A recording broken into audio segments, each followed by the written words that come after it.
Not every relationship in our life is meant to be permanent. In fact, few are, especially when we consider reincarnation or yourself at a different level, a deeper level than you are now, your ego. There are few relationships that will last. So you have to know how to not necessarily take advantage, but experience them while they're here. If somebody you meet, you feel like they're going to be a close friend, that this person's going to be around a while, or perhaps they're going to be a lover and maybe you'll even marry them, and then somehow things fall to the wayside or y'all have a disagreement that is unnegotiable and they pass by you and you pass by them, there is pain, but the pain is from attachment. And we often feel like that person that passes us, that we've invested some time in, takes something from us, but that is only because of attachment. They do not actually take something from us. Relationships are a gift for a gift. Gifu, the rune in the Elder Futhark. You give a gift and you take a gift. Gifts are exchange. You have gifted their life with your presence, and they have gifted your life with their presence. And all of these interactions are meant to teach us lessons, to allow us to grow, to allow us to understand ourselves. If you believe there's a fabric to reality, and that fabric can lead us in certain directions, making this very universal, then every pain of somebody lost is a lesson.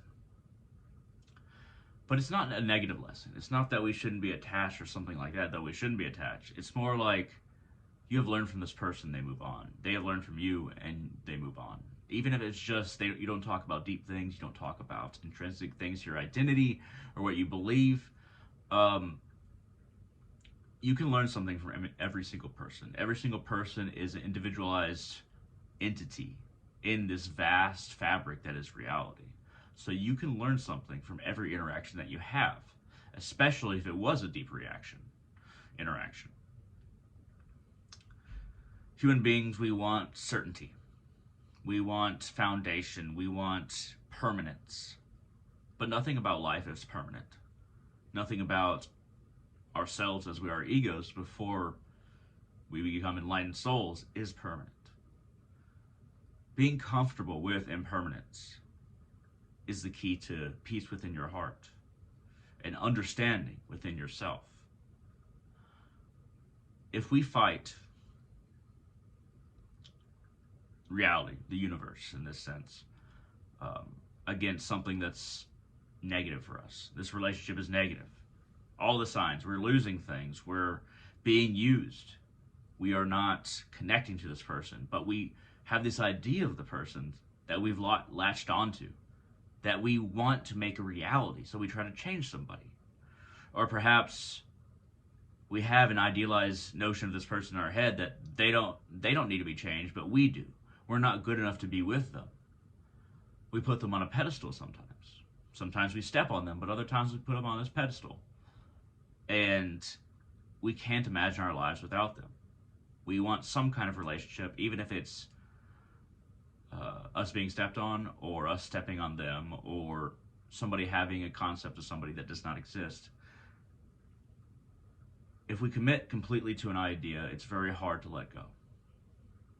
The first step is imagining your life without that person, without you being in this situation, and without having to separate your own experience from the experience of this person and their influence upon you. But honestly, even in long-term friendships and romantic relationships, you can't be attached.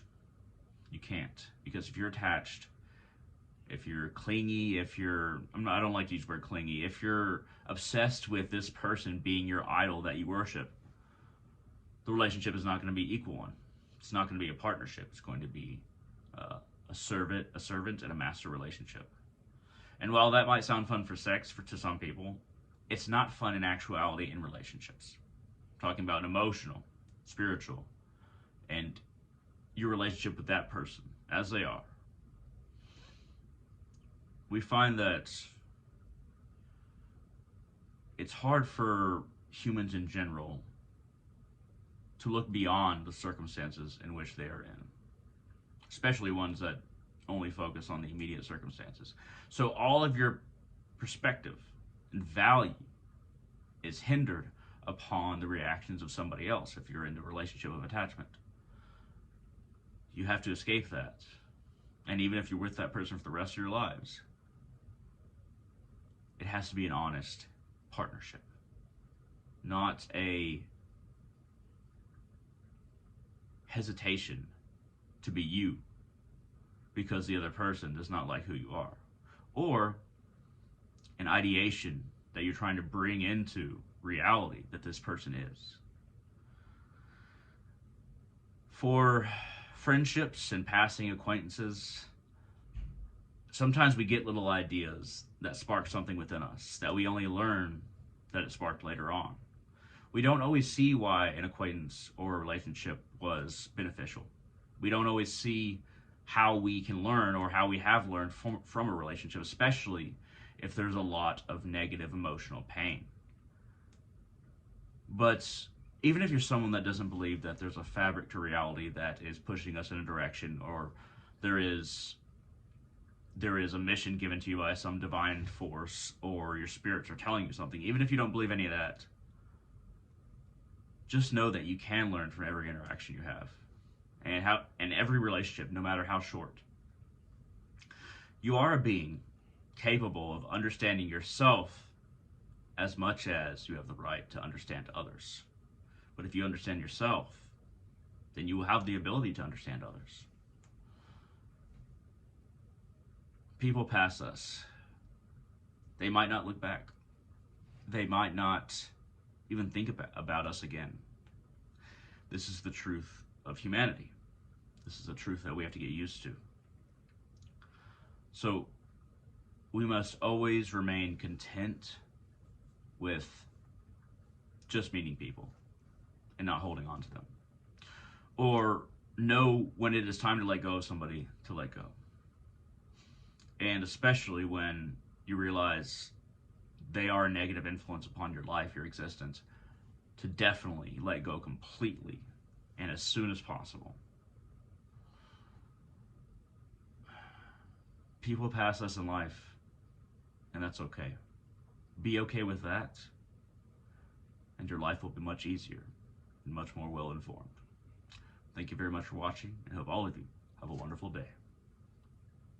Hello everyone, thank you very much for watching this video. If you liked it, hit that thumbs up down there, it really helps me out. And if you want to find all my podcast episodes, all my videos, other things that I do and write, feel free to become a patron on Patreon at www.patreon.com/darkrealist, capital D, capital R. And if you become a patron, then I'm more likely to really communicate with you on a basic level and also an enhanced level, and work with you on rituals, work with you on your magical expertise and how to enhance your spiritual path. So there's some benefits to becoming a patron on Patreon. But yeah, if you have any questions, comments, concerns about what a patron is, feel free to shoot it down in the comment section below on whatever video you're watching right now. But thank you very much for considering this. Thank you very much for watching, and I hope to see all of you on the channel in the future.